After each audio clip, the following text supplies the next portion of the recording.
Sejarah tragedi Mandor Berdarah. Pada 1942 sampai 1944, masyarakat Kalimantan Barat menjadi korban penyiksaan dan pembunuhan massal oleh penjajah Jepang. Sejarah kelam itu semakin pudar dalam ingatan. Anak-anak korban kini sudah renta, ada pula yang sudah meninggal dunia. Di tengah hiruk-pikuk suara pengunjung pasar dan deru kendaraan, Syarif Hussein Al-Aidres fokus memasang batu akik ke cincin. Meja ukuran 21 meter tempat dia menjual batu akik, tepat berada di bawah ruko tua berlantai 2, Jalan Tanjung Pura, Pontianak. Sudah 40 tahun Hussein berdagang di sana. Di sela-sela kesibukan Hussein, saya mengajak berbincang. Bapak tahu gedung ini dulu punya siapa? Punya Belanda. Itu dulu pernah jadi studio foto. Punya orang Jepang. Handa namanya.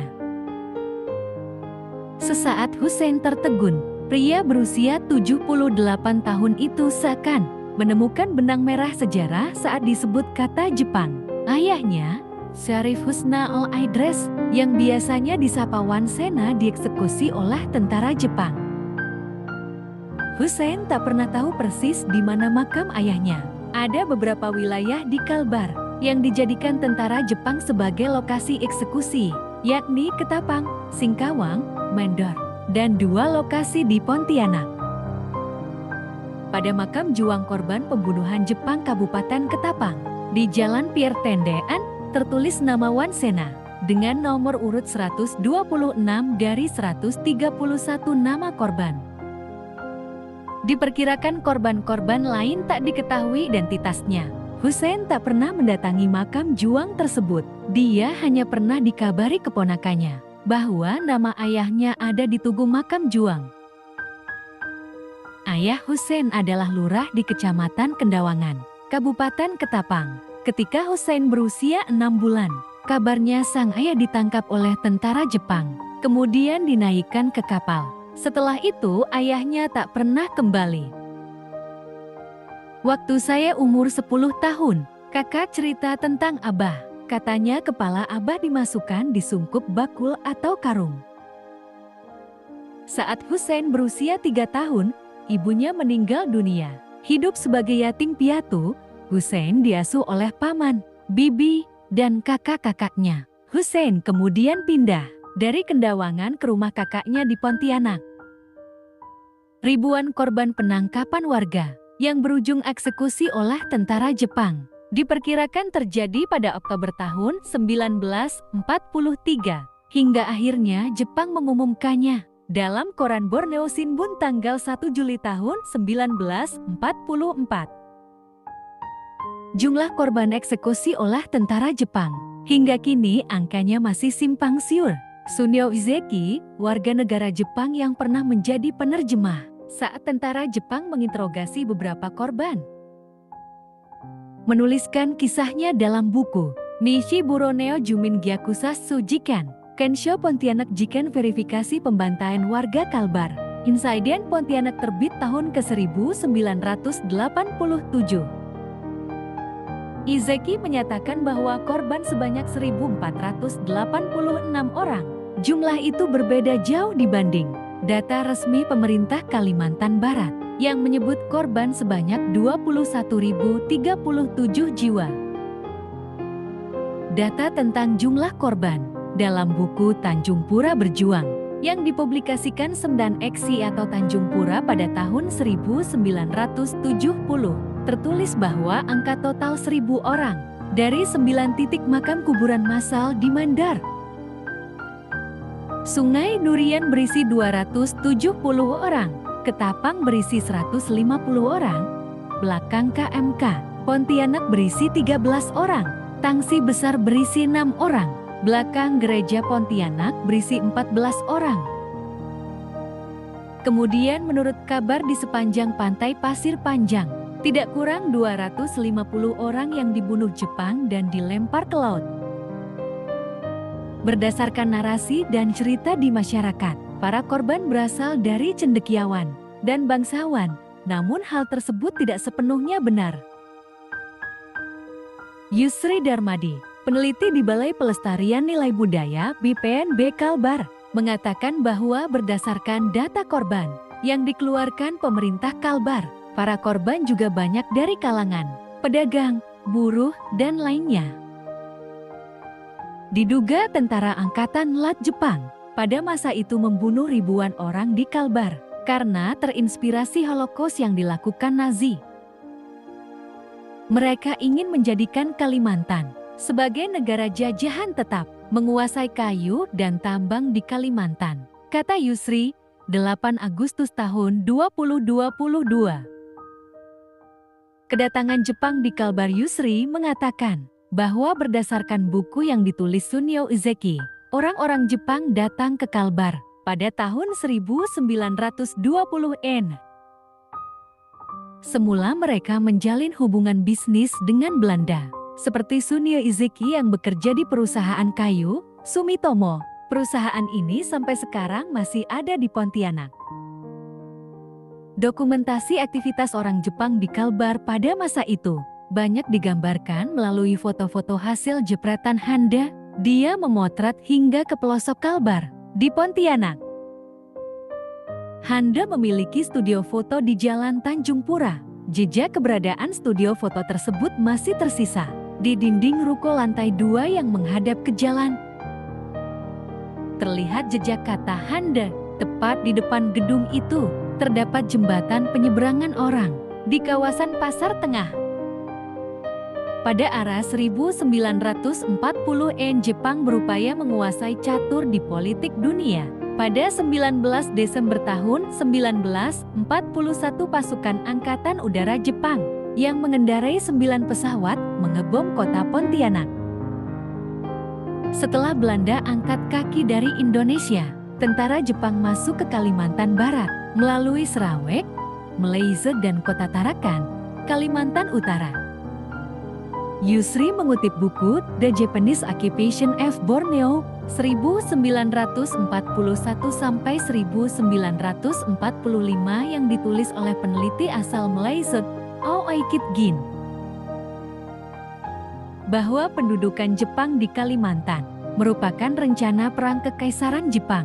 Selama periode sebelum perang, Kalimantan merupakan wilayah strategis dari perspektif militer. Kedatangan tentara Jepang di Kalbar pada awalnya menggaungkan propaganda bahwa Jepang adalah saudara tua Asia. Jepang menerbitkan koran Borneo Shinbun sebagai alat propaganda, kata Muhammad Rikas Prabowo, guru yang aktif meneliti sejarah pendudukan Jepang di Kalbar, saat ditemui pada 16 Agustus tahun 2022. Alih-alih berlaku seperti saudara, Jepang justru menindas warga. Jepang mencurigai bahwa masyarakat Kalbar yang dimotori para cendekiawan akan melakukan pemberontakan. Jepang lantas menghabisi ex-gubernur Borneo masa Hindia Belanda, Bouke Janhaga dan ratusan pengikutnya di Kalimantan Selatan. Jepang juga menangkap dan mengeksekusi ribuan orang lainnya yang dicurigai akan melakukan pemberontakan di Kalbar.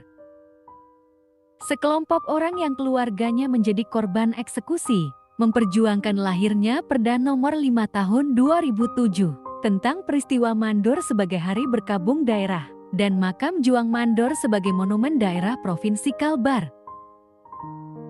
Berdasarkan perda tersebut ditetapkan bahwa hari berkabung daerah diperingati tiap 28 Juni. Seluruh sekolah dan instansi pemerintah wajib mengibarkan bendera setengah tiang pada hari tersebut. Nyaris dilupakan sejarah tentang ribuan masyarakat Kalbar yang dieksekusi Jepang. Kini nyaris terlupakan oleh generasi muda. Beberapa anak muda bercerita bahwa mereka tahu tentang hari berkabung daerah yang diperingati tiap 28 Juni. Pada hari tersebut sekolah memasang bendera setengah tiang. Guru hanya mengatakan bahwa hari berkabung daerah untuk menghormati pahlawan, tapi tidak tahu bahwa yang dimaksud pahlawan yang gugur dalam kasus Mandor berdarah, kata Lor, mahasiswi FISIP Universitas Tanjung Pura pada 27 Oktober. Nia Temannya mengatakan tahu tentang mandor berdarah, tapi tak tahu bahwa Pontianak pernah dibom Jepang. Mereka juga tidak tahu bahwa masih ada beberapa bangunan di Pontianak yang masih merekam jejak-jejak sejarah Jepang di Kalbar. Pada saat yang sama, anak-anak korban kini sudah menua, dan ada pula yang sudah meninggal dunia. Orang-orang yang dahulu memperjuangkan lahirnya Perda Hari Berkabung Daerah, kini tak lagi bergerak mencari data-data terbaru.